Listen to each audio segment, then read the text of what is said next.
नमस्कार, मी नेहा. आपल्या चॅनलवरचा हा पहिलाच व्हिडिओ आहे. मी आशा करते की तुम्हाला आपले व्हिडिओ नक्की आवडतील. आज आम्ही चाललो आहे त्र्यंबकेश्वरला. आम्ही म्हणजे मी आणि प्रसाद. सकाळी निघता निघता आम्हाला 8 वाजले. काही ठरवून निघालो नव्हतो आम्ही. ही आमची अनप्लॅन ट्रिप होती.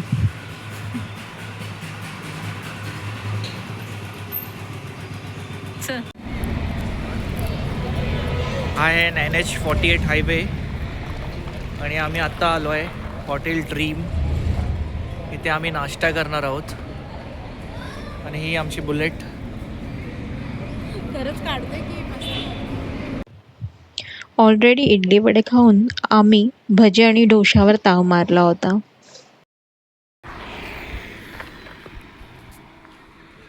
सो आम्ही इथे आता ब्रेक घ्यायला थांबलो आहोत.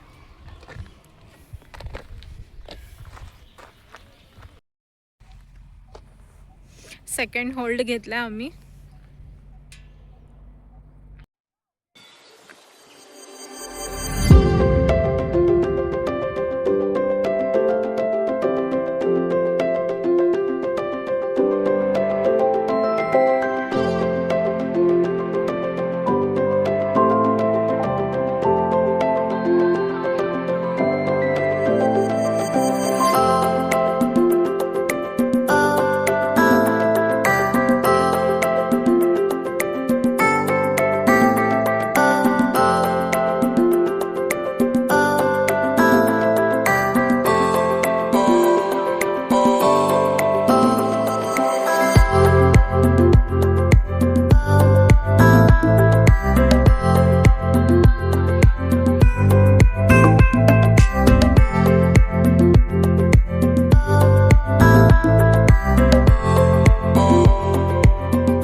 चार तासाच्या प्रवासानंतर आम्ही त्र्यंबकेश्वरला पोहोचल्यावर आम्ही हॉटेल शोधत होतो.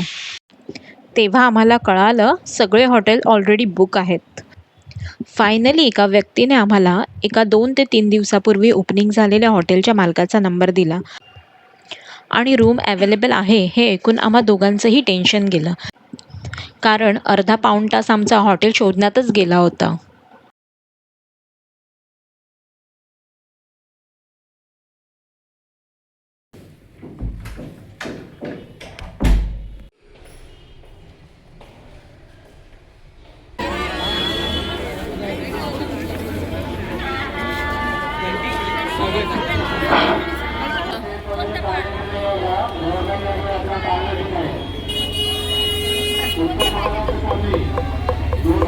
तू बघून घे, तुला चांगलं जे वाटेल.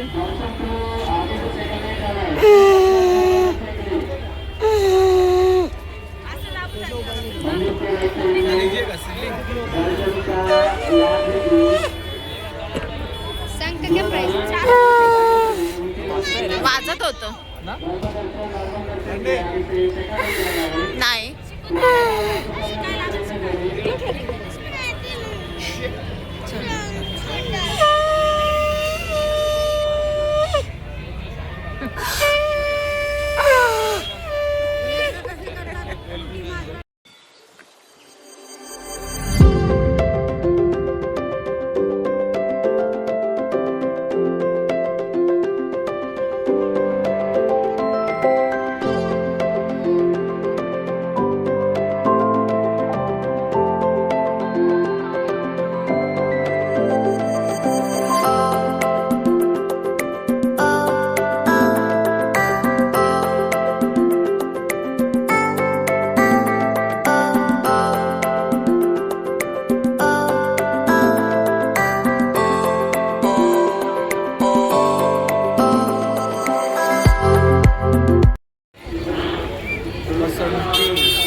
वरती आहे.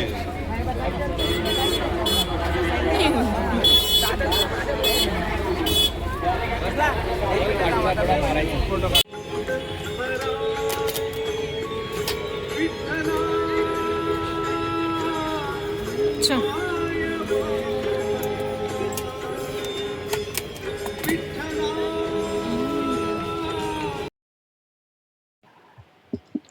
आम्ही पोहोचलो त्याच संध्याकाळी आम्ही मंदिराच्या आजूबाजूच्या परिसराभोवती फिरलो. गजबजलेला असा तो परिसर होता.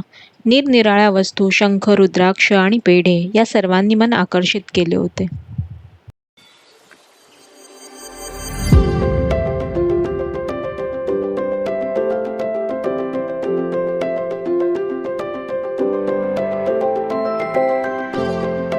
सकाळी 6 वाजता आम्ही दर्शनासाठी निघालो. मंदिरापासून 5 मिनिटाच्या अंतरावर आमचं हॉटेल होतं.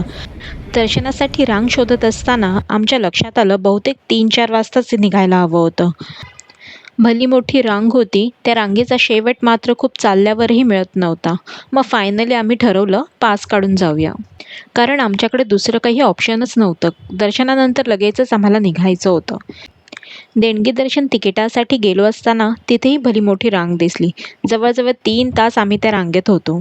बायोमेट्रिक पद्धतीने तिकीट मिळत होते, म्हणूनच कदाचित रांग स्लो जात असावी. प्रत्येकी 200 अशी तिकिटाची किंमत होती. मग तिथून पुढे मग काय, दर्शनाच्या रांगेत जाऊन उभे राहिलो. त्र्यंबकेश्वर हे नाशिकपासून सुमारे 28 किलोमीटर अंतरावर सह्याद्रीच्या पायथ्याशी आहे. हे एकमेव ज्योतिर्लिंग आहे जिथे ब्रह्मा, विष्णू आणि महेश एकाच शिवलिंगात वास करतात. येथे अनेक पूजा, विधी आणि धार्मिक कार्य केली जातात. हे स्थान भक्तांच्या मनोकामना पूर्ण करणारे मानले जाते. त्र्यंबकेश्वर हे नाशिकजवळ असलेले एक महत्त्वाचे ज्योतिर्लिंग आणि धार्मिक ठिकाण आहे, जिथे भगवान शिव, विष्णू आणि ब्रह्मा एकत्र नांदतात, ज्यामुळे ते 12 ज्योतिर्लिंगांपैकी एक विशेष स्थान आहे. गोदावरी नदीचे उगमस्थानही आहे.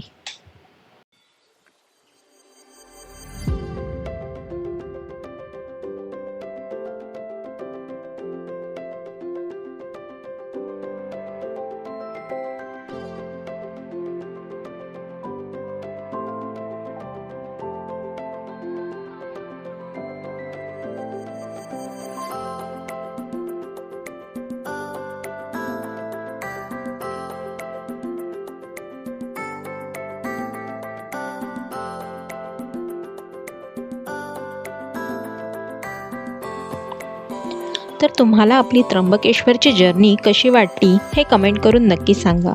आणि हो, व्हिडिओ लाईक आणि शेअर करायला विसरू नका. पुन्हा भेटूया एका नवीन प्रवासासोबत. तोपर्यंत काळजी घ्या.